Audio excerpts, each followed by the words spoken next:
used to be cheap and certainly cheerless, but that was then and this is now. On this edition of Test Drive, the 2012 Hyundai Accent.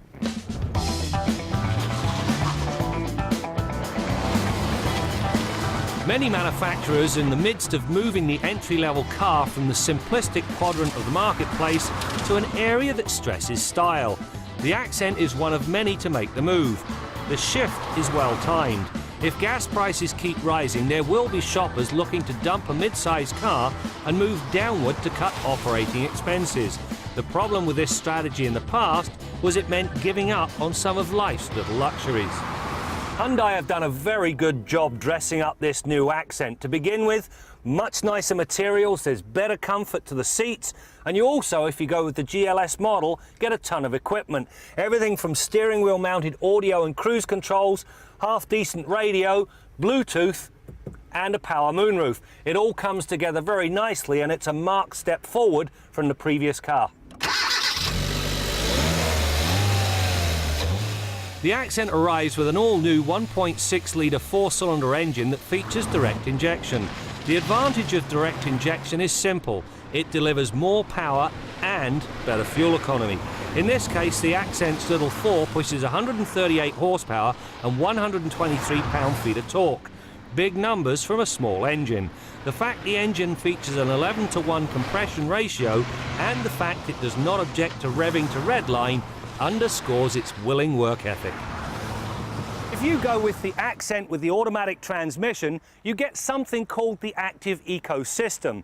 When you turn the system on, it physically softens the throttle and forces the automatic transmission to upshift early. The net result is a 7% improvement in fuel economy, and that's over and above the posted numbers. The good thing? Obviously better efficiency. The downside? It tends to blunt the overall performance.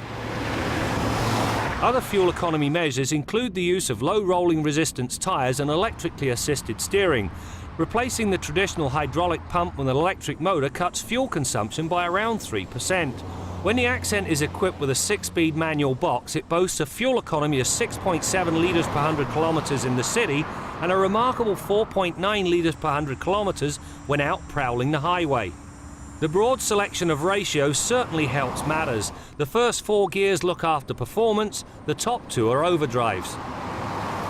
The Accent hatchback is surprisingly roomy. When you pop the tailgate, 21 cubic feet of cargo space with the seats in the upright position. If you fold them flat, the volume grows to a little over 47 cubic feet. Not all, however, is perfect. To begin with, the seats don't fold flat to the floor.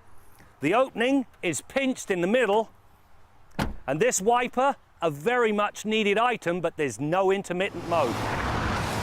The new Accent rides on McPherson struts up front and a twist beam in the rear. Certainly there is some body roll when the Accent is pushed, but the setup does a pretty good job of soaking up the rigours of a rough road.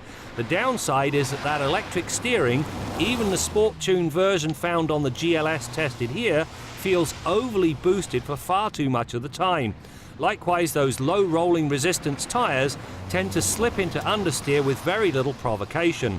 I would forego the fuel savings and purchase a tyre with better grip. This new Accent takes a huge step forward because every facet has been improved for the better. My only concern, well, it has to do with price. You used to be able to buy a 3-door hatchback for about 10 grand. Certainly it was very, very basic transportation, but for somebody shopping on a budget, it worked. Yes, Hyundai's moving up market, and there's absolutely nothing wrong with that. However, I think it would behoove them to remember that the cost-conscious consumer put the company where it is today.